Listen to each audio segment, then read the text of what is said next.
So let's get a little specific, right? Which teams had an opportunity to win 100 games, in theory, if things had broken right? If you look at the preseason projections, those models very, very, very rarely project a team to win 100 games. It's very unlikely. That does not really happen.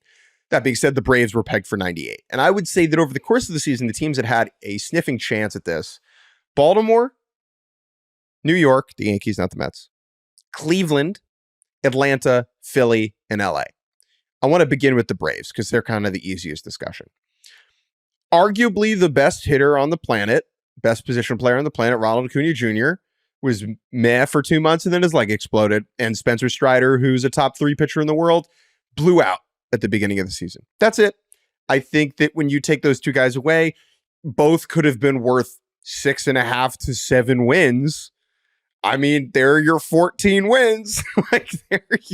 That's it. So I don't really think there are a lot of other things to talk about when it relates to the Braves, but in terms of why are the Braves not going to win 100 games, injuries to Acuna and Strider, that's simple. I don't really want to hang on that anymore. I think Cleveland is also kind of simple. I don't think they were really ever good enough to win 100 games. I understand that they are tied for the best record in baseball, and they deserve a lot of credit for that. You're around this team more than I am.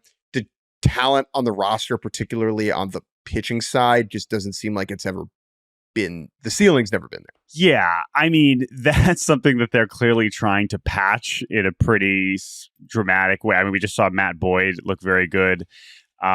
He's now joined the rotation.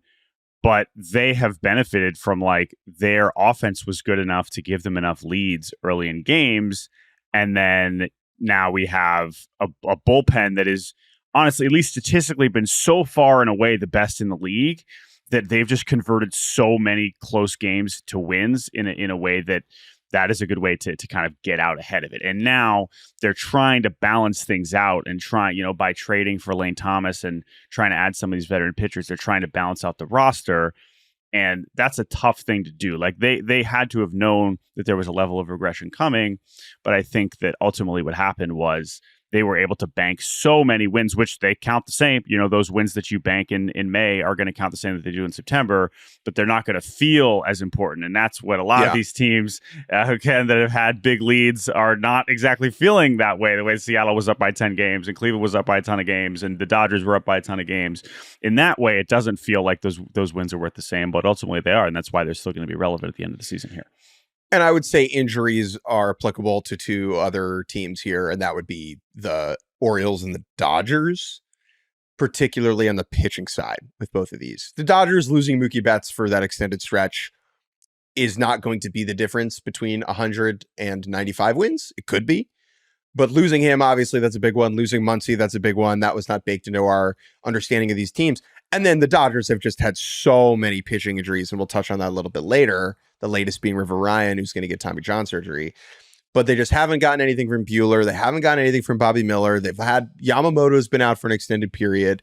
And so, to me, all of those pitching injuries and losing Mookie Betts is the gap between 100 and whatever they're going to end at. And then the similar thing with the Orioles where, Kyle Bradish finished 4th in the AL Cy Young and hasn't thrown a pitch since May because his arm exploded. Tyler Wells got Tommy John. John Means got Tommy John. Grayson Rodriguez has now been out for a stretch. Yeah. And so, if Felix Bautista, right?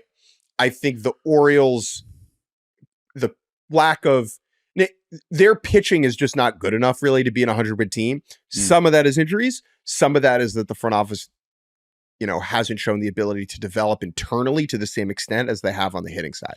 I would just say that I'm glad you mentioned all the injuries because we've brought it up before. And that is the part that I certainly hope is an aberration for this season.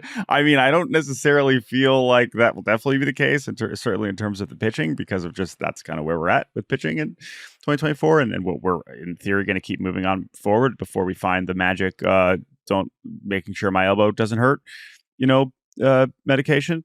I just think that for the amount of position players that we've lost for significant time, we talked about this a few weeks ago. You really can't find a team that has not lost a significant player, hitter and pitcher, to either season-ending or months plus long injury. It's basically every team, and Maybe that has been the case in recent seasons, and we're just noticing it more now because we're looking for reasons to explain why these teams aren't very good. But in my head, like it has felt dramatic enough to make it feel like why. Hopefully, not something that is just a universal truth moving forward. And then the Yankees and the Phillies are the two other teams. And to me, they got off to such en fuego starts at the beginning of the year and racked up so many wins that they were kind of playing above their true talent level, above their skis. I mean, remember, I might be wrong. I think the Phillies were projected for 85 wins by Fangraphs at the beginning of the season. The Yankees, I think, were around 88. Right. So if they were playing like 105 win teams for a big stretch, they've come back to earth, which is just closer to where we thought they'd be statistically at the beginning of the season. Yeah, we had, I have all those win totals in front of me. Yeah, Fangraphs and Pacoda had the Phillies at 85. Pacoda had the Yankees at 94, but Fangraphs had them at 89. So, yeah, I mean, again, coming into the year, I think the teams we kind of described as in play for 100 were kind of that group. But even the projections were more down on Houston than they had been in recent seasons, certainly more down on the Yankees. And then you have that cluster of teams like Tampa Bay and Toronto who have projected well. You know, Toronto was a team that Pacoda had at 88 wins, and that was one of the highest totals of any team. And we obviously know how backwards they've gone. Like, we've also had some teams that we looked at as having elite talent that have gone strong in the other direction and have kind of lessened the group of contenders that we're actually going to have. Most of the people that I talk to about this in front offices expect us to have an 100-win team again next season, that this is more of a blip than it is a trend. But it is really stark. I mean, we had 3 last year, 4 the year before that, and we're going to have none. My question for you, Jordan, before we take a break, is this a good thing? Is this flattening positive? Does it make the league more entertaining to follow? Will it make October less entertaining? I'm curious whether you how do you feel about this?